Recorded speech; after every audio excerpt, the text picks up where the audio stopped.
A Gen Xer may think stepping back avoids unnecessary drama, while someone younger experiences the same silence as rejection, punishment, or disrespect. It can happen after a family argument. One person stops replying while the other keeps checking the phone for an explanation. The Gen Xer puts the phone down thinking, "I'm not making this uglier than it already is." The younger person sees no reply and thinks, "You decided my feelings were not worth answering." At the same dinner table or group chat, each person can believe they are behaving like the more respectful adult. One closes the door, takes a walk, and trusts space to stop the conflict from getting worse. The other values clarity, say what changed, name the boundary, and do not leave the relationship guessing. Neither approach belongs to every person in a generation, but the pattern becomes visible in families, workplaces, friendships, and group chats.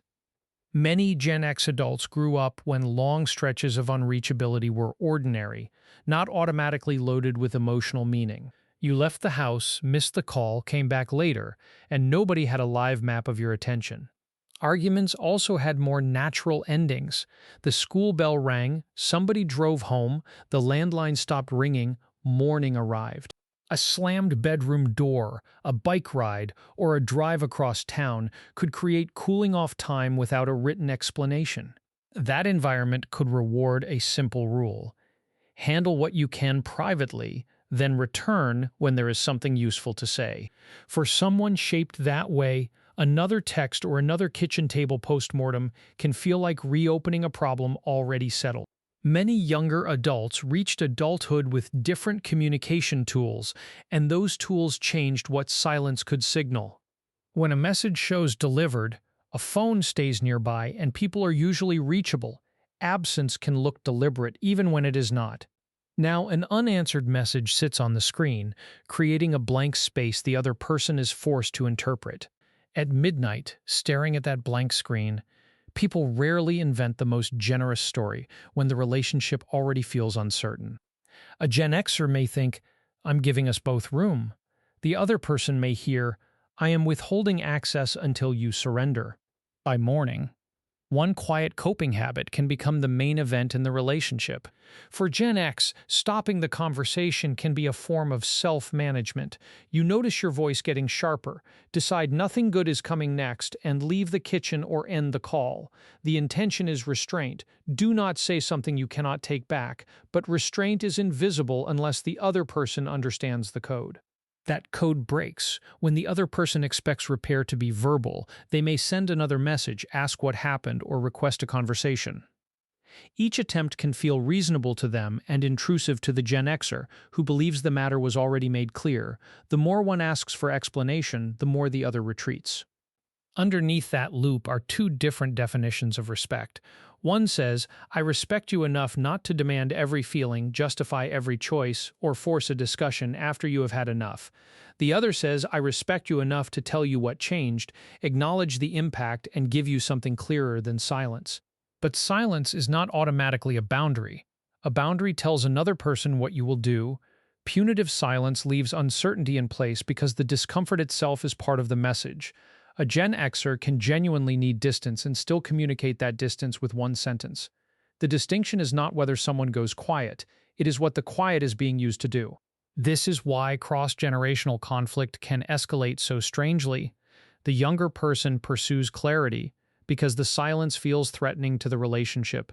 The Gen Xer experiences the pursuit as proof that explanation becomes negotiation. One reaches forward to restore connection. The other steps back to protect autonomy. Both actions then confirm the fear on the opposite side.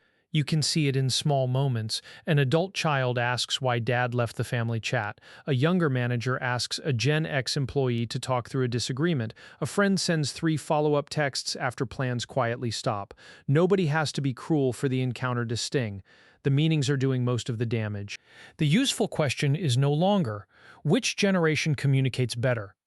It is, what does this person think silence accomplishes? Sometimes it prevents needless escalation, sometimes it protects privacy, sometimes it avoids vulnerability, sometimes it ends access without a fight, and sometimes it leaves another person carrying a confusion that a few honest words could have prevented.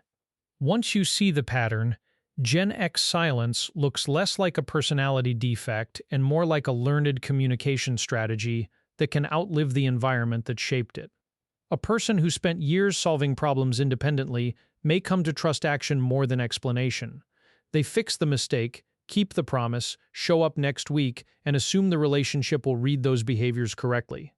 In a culture of constant messaging, however, the pause itself has become visible. People notice the unanswered text, the muted chat, the meeting that ends without a follow-up.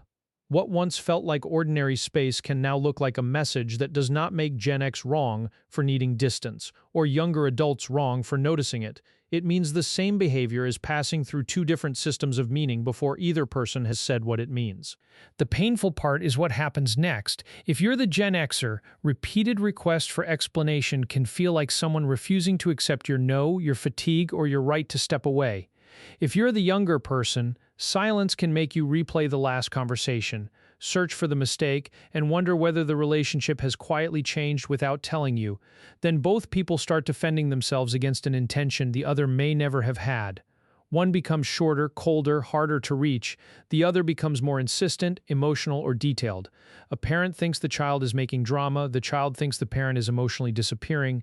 A manager thinks the employee is being difficult. The employee thinks the manager will not leave the issue alone. The conflict grows because each person responds to the meaning they received, not the meaning that was sent. So the answer is not that Gen X must explain everything, or that younger generations must learn to tolerate being shut out. The more useful skill is translation.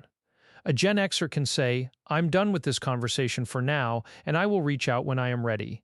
A younger person can hear that boundary without turning the pause into a demand for immediate reassurance. And when silence is being used to punish, avoid responsibility, or make someone chase, age does not excuse it. The opening problem was that one person stepped back to reduce drama while another felt rejected. The reframe is simpler. Silence is never empty once it enters a relationship. It carries whatever meaning the other person has learned to give it. Respect begins when both sides stop assuming their own meaning is obvious and make just enough of it visible.